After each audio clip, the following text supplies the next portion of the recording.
Olá, pessoal. Está no ar mais um episódio do podcast Saúde e Equidade UEA. Eu sou a Glenda. E eu sou Leonardo. E hoje a nossa conversa é um tema muito importante e essencial para a construção da equidade no SUS, que é o combate à violência e a promoção de saúde mental à população LGBTQIAPN+. Bom, e durante a gravação desse episódio, nós estamos no mês do orgulho LGBT. Mas não só por isso foi a escolha desse tema, mas também porque ao longo de todos esses episódios do podcast, nós viemos falando sobre temáticas que eram para contextualizar o nosso projeto e os nossos objetivos. E aí, aos poucos, nós fomos entrando dentro das populações específicas e demandas específicas do nosso projeto. Então, nós já falamos sobre a saúde da mulher, a questão de gênero, e agora a gente fala um pouco sobre as questões da população LGBT. É isso. A gente vai trazer dados, experiências e políticas públicas para entender como o SUS pode e deve garantir o cuidado integral e acolhedor para essa população. E aí a gente, para contextualizar um pouco, vai começar justamente falando do panorama das violências contra essa população, né? Então, quando a gente fala da questão da violência, apesar dos avanços e das conquistas das últimas décadas dessa população, ainda vai haver muita violência, ainda vai haver muita discriminação e preconceitos. Então, quando a gente está falando de questões de violência, o Brasil ainda é um dos países que mais mata a população LGBT no mundo inteiro. E aí, por conta disso, a gente traz num panorama um pouquinho do relatório da ANTRA, né, que é a agência de trans e travesti, que traz um pouquinho desses dados para a gente. E aí, esse primeiro quadro, ele fala um pouquinho das questões da violência contra a população LGBT. Então, a gente tem aí homossexuais e bissexuais, e aí ele traz um número acentuado nos últimos 2 anos, nas últimas 2 contagens, né, de 2022 e 2023, da questão da violência, e destaca o aumento de 35% da violência contra homossexuais e bissexuais registradas no Sistema Único de Saúde, através do SINAM, né, que é o Sistema de Notificação Compulsória. E aí, quando a gente vai para a população trans e travesti, que a gente vai trazer aqui no segundo quadro, o que a gente pode observar também é um aumento muito, muito acentuado mesmo nas 2 últimas contagens, e aí a gente fala de um aumento de 43% para essa população. Então, o destaque é justamente para a questão do aumento, que vem sendo gradativamente, né, exponencial, e destaca um pouquinho também das questões das violências em questão de idade, de gênero, que eu não trouxe aqui nesses quadros, mas também vou falar um pouquinho mais à frente.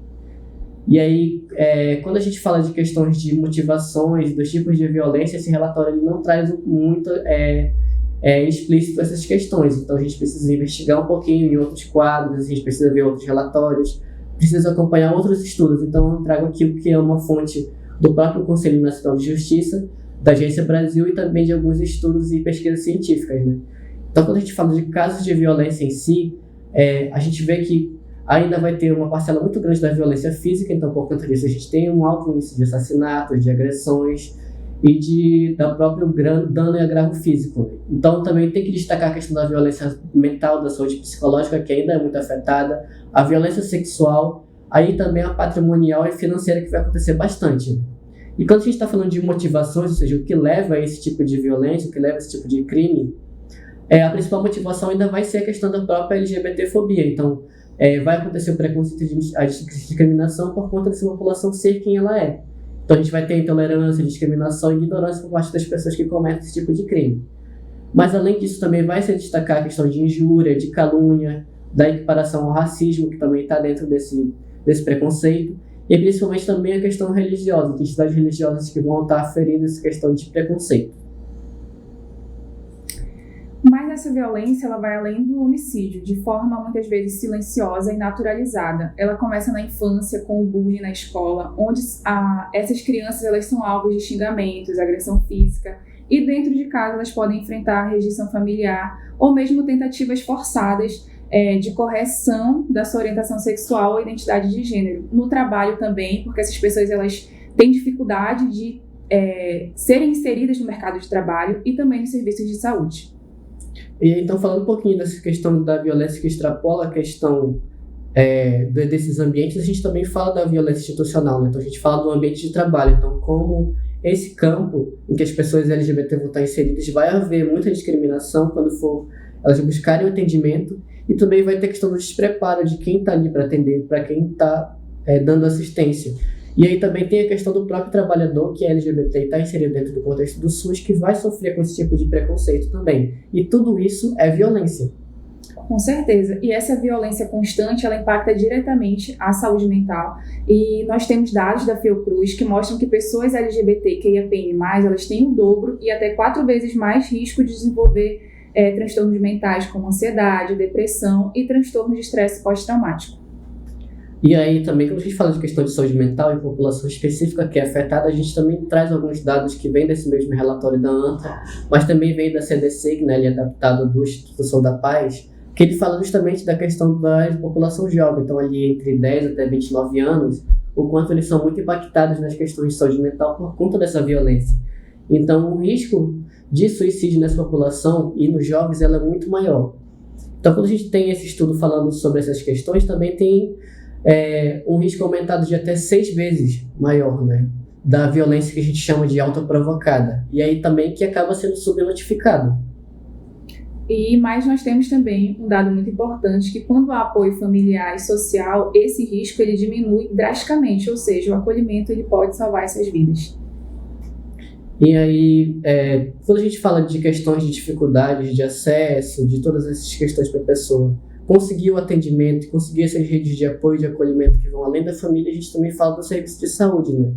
Então, por conta disso, a gente traz justamente a Política Nacional de Atenção Integral à Saúde LGBT, né? Então, ela traz muitas diretrizes, e aí eu gostaria de mostrar aqui um quadro para a gente resumir um pouquinho do que essa política fala. Então, a Política Nacional de Saúde Integral de Lésbicas, Gays, Bissexuais, Travestis e Transsexuais, ela nasce a partir da portaria de 1º de dezembro de 2011, e aí ela vai falar justamente dessas questões de reconhecimento dessa discriminação e do preconceito e da exclusão do processo de saúde e doença para quem é LGBT, mas também fala sobre a ampliação do acesso ao próprio serviço de saúde, então o SUS ali, como ele vai conseguir acolher e dar assistência a essa população. E também falar das questões de qualificar quem vai atender essa população, então como o serviço vai se preparar para fazer uma melhor atenção à saúde, além de monitorar, avaliar e também difundir os indicadores de saúde desse serviço. Além disso, vão existir muitas outras diretrizes e objetivos que vão fazer com que haja uma melhor promoção de saúde física, mental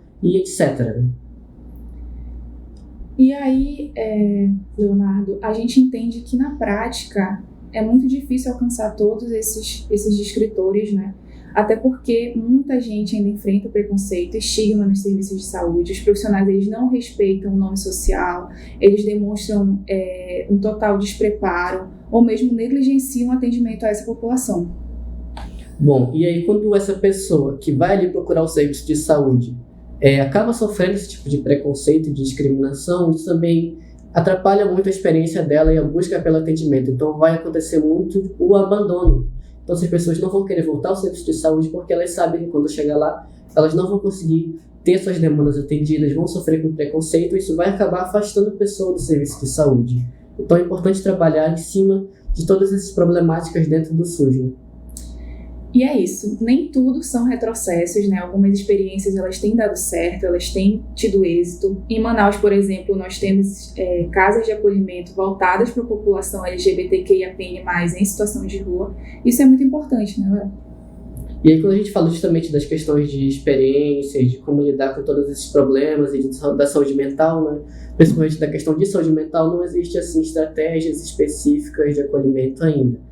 Mas o que a gente pode saber é que o próprio serviço de saúde mental que está disponível no Sistema Público de Saúde e nas instituições que vão oferecer de maneira também gratuita, práticas como os grupos terapêuticos para essa população vão ter o uso da escrita expressiva para que melhore toda a questão de colocar aquelas demandas e todas aquelas experiências sofridas de forma escrita, e também fortalecimento do vínculo com os familiares, com a rede de apoio, com as pessoas que conseguem ajudar essas pessoas. Então todo esse tipo de vínculo ela demonstra um resultado muito positivo quando a gente fala das questões de saúde mental. E aí estão existindo muitos estudos de psicologia de universidades federais que falam da eficácia de todos esses métodos, né?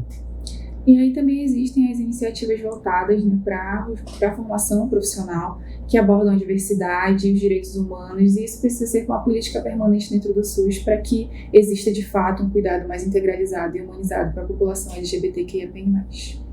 E quando a gente fala de qualificação profissional, a gente está também justamente falando do PET Saúde e Cuidado. Um dos nossos papéis é esse. Então, é poder trazer uma educação para essas pessoas, para que elas consigam aprender a lidar com a população LGBT, com que elas tenham menos preconceito, menos discriminação. Então, para tudo isso também vai servir esse preparo através do que a gente faz aqui. Então, a educação continuada e de qualidade para essas pessoas. Mais do que garantir acesso, é preciso garantir respeito, escuta, inclusão, cuidado. E isso passa por uma formação profissional, políticas públicas efetivas e, claro, mudança de cultura. E se você trabalha na saúde, reflita, o seu atendimento ele acolhe ou afasta? E se você é usuário do SUS, saiba que seus direitos eles existem e precisam ser respeitados.